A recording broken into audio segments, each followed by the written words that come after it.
అంటే ఇది అప్పలరాజు గారితో పాటు సోషల్ మీడియాలో నోటికొచ్చినట్టు మాట్లాడతాము, కులాల మధ్య వైషమ్యాలు సృష్టిస్తాం అనుకునే వాళ్ళకి మొదటి ఆఖరి హెచ్చరిక. పరిపాలనలోని విమర్శలు ఉంటాయి, నేను కూడా దాన్ని ఆహ్వానిస్తాను. సద్విమర్శలు, ఆలోచింపరేగించే విమర్శలు.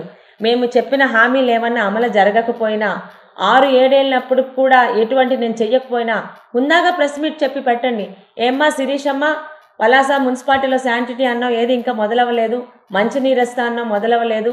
రైతులకు నీరు అందిస్తానో మాట్లాడండి. నేను కూడా పట్టుదలగా మీ చేత మాట అనిపించుకోకుండా పరిపాలన చేయాలని ఒక మంచి పట్టుదలతో నేను కానీ, నాకు ఈ 5 సంవత్సరాలు సహకరించి నన్ను ఈరోజు గెలిపించుకొని నాతో పాటు అడుగులేస్తున్న ప్రతి ఒక్క పెద్దలు కానీ అదే మాట మీద ఉంటాం. అంతేగాని కులాలను అడ్డం పెట్టుకొని ఈరోజు సోషల్ మీడియాలో నోటుకొచ్చినట్టు మాట్లాడుతున్నారు. ఆ పెద్ద మనుషుల పేర్లు కూడా చెప్తానండి.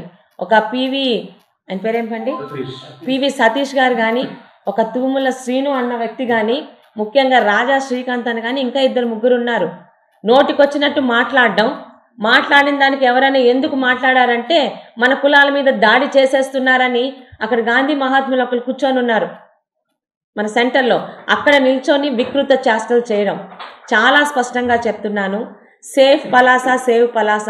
ఈ 4.5 సంవత్సరాలు మాట్లాడితే 104 సెక్షన్స్, 144 సెక్షన్లు పెట్టడం, లేకపోతే కర్ఫ్యూ విధించడం మీ అందరికీ తెలిసిన మాటే. అంటే ఇది అప్పలరాజు గారితో పాటు సోషల్ మీడియాలో నోటికొచ్చినట్టు మాట్లాడతాము, కులాల మధ్య వైషమ్యాలు సృష్టిస్తాం అనుకునే వాళ్ళకి మొదటి ఆఖరి హెచ్చరిక.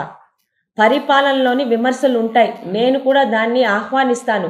సద్విమర్శలు, ఆలోచింపరేగించే విమర్శలు. మేము చెప్పిన హామీలు ఏమన్నా అమలు జరగకపోయినా, 6-7 ఏళ్ళప్పుడు కూడా ఎటువంటి నేను చెయ్యకపోయినా హుందాగా ప్రెస్ మీట్ చెప్పి పెట్టండి. ఏమ్మా శిరీషమ్మ, పలాస మున్సిపాలిటీలో శానిటరీ అన్నావు, ఏది ఇంకా మొదలవ్వలేదు. మంచినీరు ఇస్తా అన్నావు, మొదలవ్వలేదు.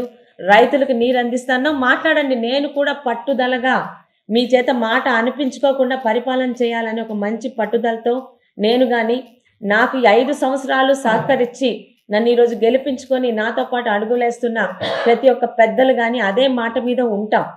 అంతేగాని కులాలను అడ్డం పెట్టుకొని ఈరోజు సోషల్ మీడియాలో నోటుకొచ్చినట్టు మాట్లాడుతున్నారు. ఆ పెద్ద మనుషుల పేర్లు కూడా చెప్తానండి.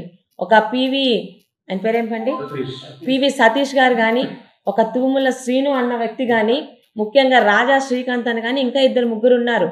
నోటికొచ్చినట్టు మాట్లాడిన దానికి ఎవరైనా ఎందుకు మాట్లాడారంటే మన కులాల మీద దాడి చేసేస్తున్నారని అక్కడ గాంధీ మహాత్ములు ఒకరు కూర్చొని ఉన్నారు మన సెంటర్లో. అక్కడ నిల్చొని వికృత చేష్టలు చేయడం. చాలా స్పష్టంగా చెప్తున్నాను, సేఫ్ పలాస, సేవ్ పలాస. ఈ 4.5 సంవత్సరాలు మాట్లాడితే 104 సెక్షన్స్, 144 సెక్షన్లు పెట్టడం, లేకపోతే కర్ఫ్యూ విధించడం మీ అందరికీ తెలిసిన మాటే.